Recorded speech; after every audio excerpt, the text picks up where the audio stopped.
Hi everyone, thanks for joining me for the Scrappy Mini Barn Quilt Sew-Along, where we take tiny pieces of fabric and over the course of too many hours, we sew them into a larger piece of fabric. Good job on choosing your hobbies.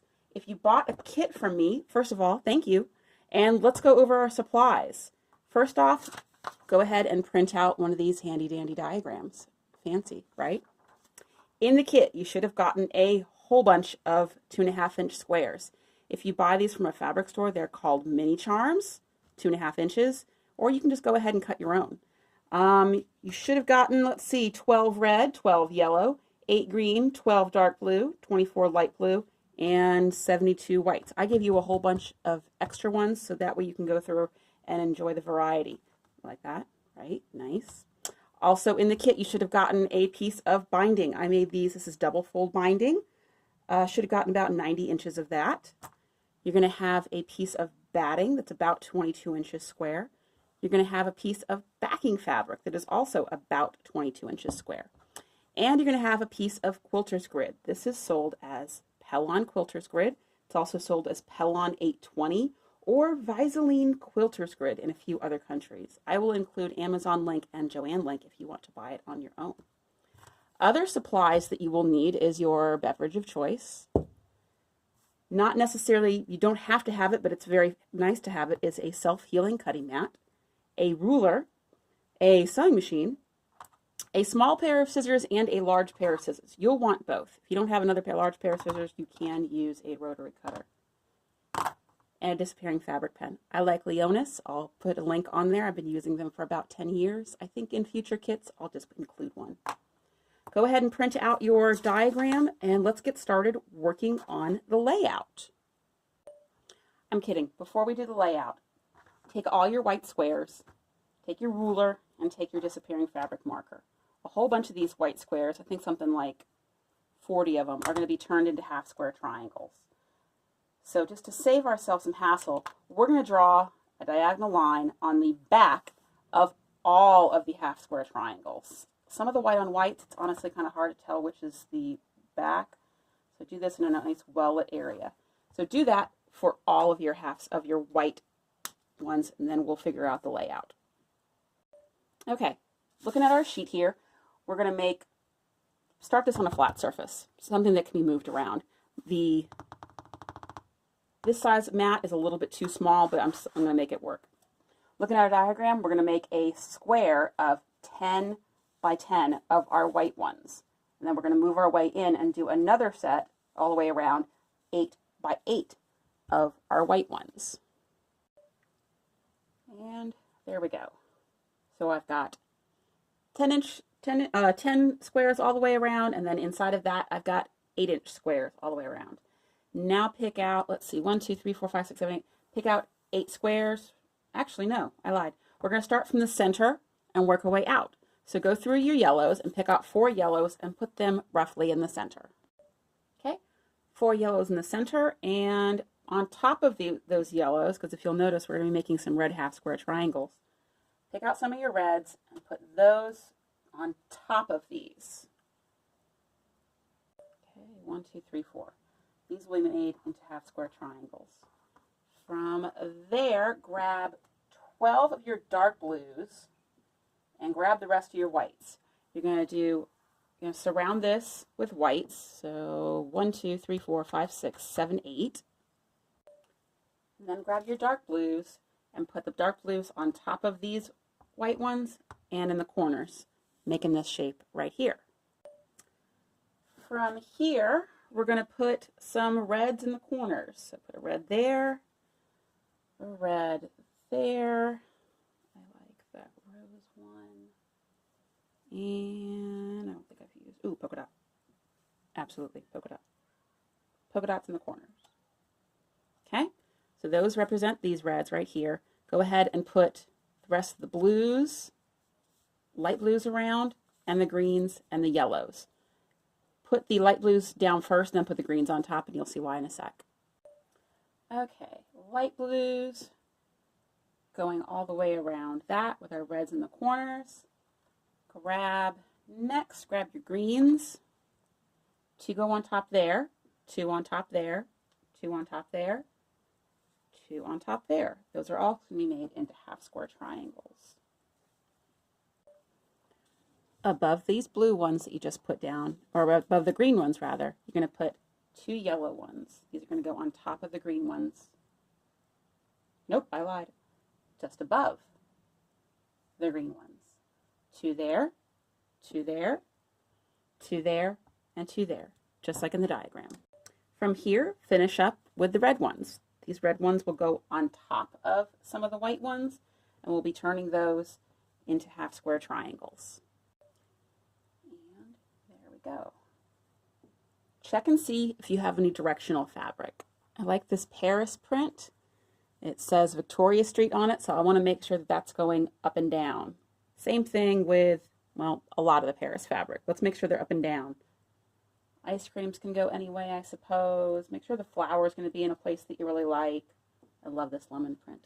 Anyway, there's our layout. So starting from the center, we're going to have red stacked on top of yellows, some blues stacked on top of whites, green and light blues, reds by themselves, a couple blues by themselves, green and light blues underneath there, yellows and whites, all surrounded by a 10 by 10 of white. And you will have a few extra. Throw those into your stash or swap any prints out that you don't like. Sorry if you found some that you didn't like. I tried to give you a good variety. Some of these fabrics I got in England, some of these fabrics I got in Germany, some of these fabrics I got in the States at fabric stores. That one's from Joann's. That one's really terribly quite cute. Anyway, this is your layout. Enjoy looking at it. Don't let any children or cats come bother. Hey everyone, thanks for joining me for part 2 of the Scrappy Mini Barn Quilt Sew Along. Last week we did our layout. Let's start working on the half square triangles. I did some math. You've got 8 red and white ones. Pause this if you need to. 8 red and white ones, 8 light blue and white ones, 8 yellow and white ones, 8 navy and white ones, 8 light blue and green, and 4 yellow and red. We're going to be doing the wasteful method of making half square triangles. I say it's wasteful because out of 2 pieces of fabric, you sew them together and you only get 1 half square triangle. I'm going to start with my red and white ones. You're going to go on the back of one of your white squares, and you're going to draw a diagonal line from corner to corner using your disappearing fabric pen of your choice. From there, you're going to take it to your sewing machine, and you're going to sew on that line, not on either side of it. If you sew on either side of it, that's a different way of making half square triangles, and you end up with 2 of them. The problem is they become smaller. They become, I believe, about 2 inches instead of 2.5. So you're going to sew on that line. Afterwards, you're going to take a pair of scissors or a rotary cutter, and you're going to cut on one side of that line about 1/4 inch. Take that over to your ironing board, press that open, put it back into space. If you really like your layout, I would do these one at a time, going back and forth, get a bunch of steps in. This layout is not set in stone for me, so I'm going to start with just all of the red and white ones, and we'll see how that looks. One helpful tip when pressing these out is we want to always press towards the dark. That way, we don't get a shadowing of the red behind the white. So I like to lay it down with my dark colored fabric up. In this case, it's my red. Fold that down, give it a little bit of a finger press, then hit it with my iron. So now I've got all my red ones, and they go like that. And again, I'm not totally attached to the layout as far as, you know, where the polka dots go. I don't want too many stars next to each other, but I can live with the rest. So put all your red ones back in place. Does that look right? That doesn't look right. Nope, nope, nope. That way, that way. Okay, now go ahead and grab, let's do the next ones, the 8 light blue and whites. Go ahead and sew all those, and let's see how those look in place. And I'm pretty happy with the light blues. Okay, next go ahead and grab the 8 yellow and whites, and we'll see how those look. Starting to look interesting. Okay, yellow and white's done. Next I'm going to go with the blue and green ones. It's going to be 8 of those. Getting closer to being done.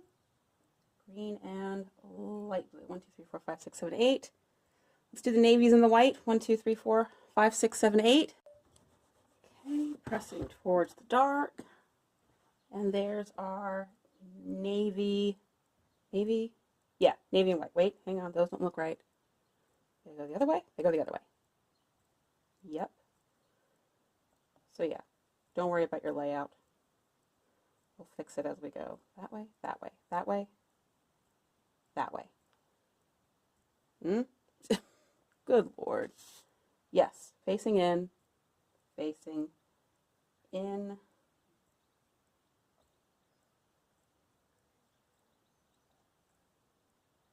That way? No, that way.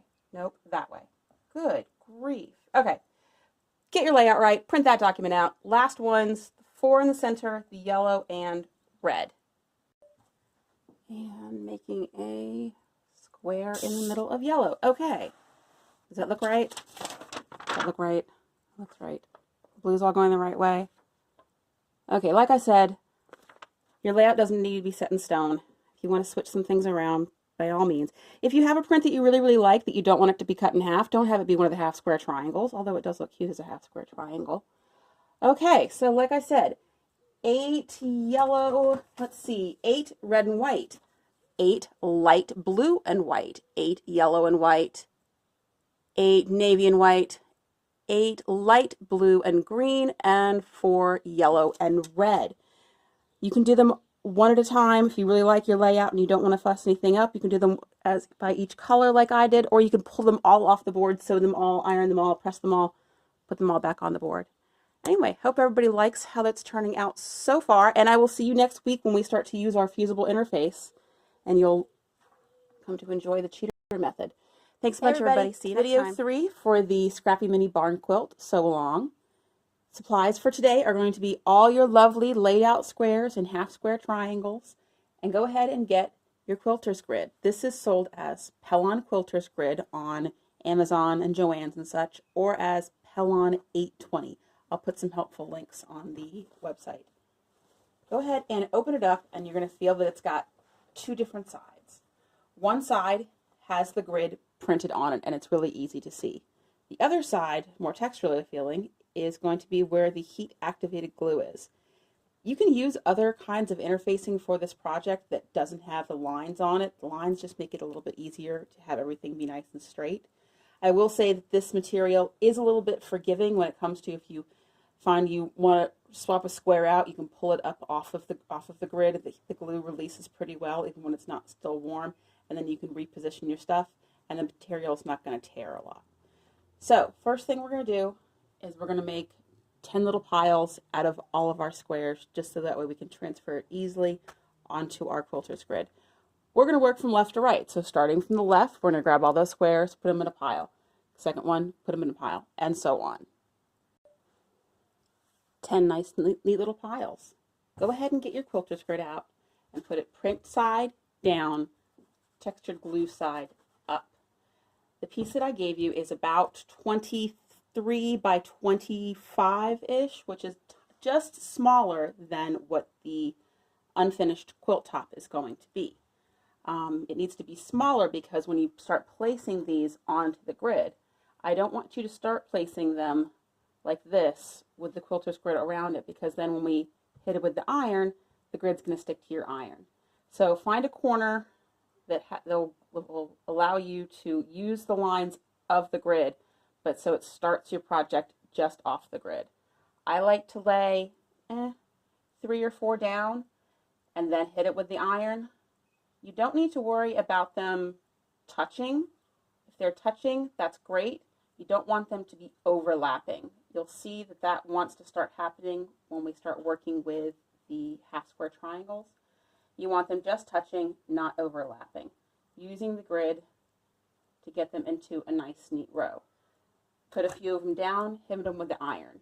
Don't worry about ironing all the way down to the line, because then you risk touching the iron to the interfacing and it'll stick to it. You'll get that little bit of space when you go down to the next line. Let's see how it looks after a few. I'm going to always make sure I have my diagram out, so I make sure that everything's going the way they're supposed to go, because inevitably I'm going to grab one of these piles and turn it, and then things are going to be all weird looking. As you're laying your squares down, especially when we start getting to the half square triangles, they might not line up exactly. There might be a little bit of gapping. Don't worry, because what we forget is there's going to be a 1/4 inch seam allowance on either side of these squares. So that's going to help things line up a little bit better. Anyway, keep doing all your rows. If I cut this piece of interfacing right, you should have a little bit of an overlap here, a little bit of an overlap there, and a little bit of an overlap at the end. The bottom part, when you on your last row, then you're going to have to trim some off. Let's see how it looks after a few more rows. Okay, check this out. I did that one wrong. It's supposed to be going that way. So it's already dried on there, not a problem. I'm going to pull it up ever so slightly. It's a pretty forgiving material, and there's still enough glue left on there that I can reposition and hit it again with the iron. See? Looking good. Okay. Let's keep going. Okay, got to my last row. When I get to the last row, I'm not going to iron all the way to the edge. I want to leave about an inch not attached to the fusible interface, because we want to trim that off. Then take a pair of scissors and going underneath the fabric by an inch, inch and a half or so, trim everything off. That way, when you go to press the rest of that square down onto the interfacing, your iron's not going to catch the interfacing and get stuck to it. Okay, let's look at reference. Let's see. Facing in. Yeah, okay. I'm going to stare at this for a little while longer before I start doing the next step. But yeah, I'm pretty happy with that. So get to that step and then come back for the next video where I show you how to start sewing this. Thanks a bunch, everybody.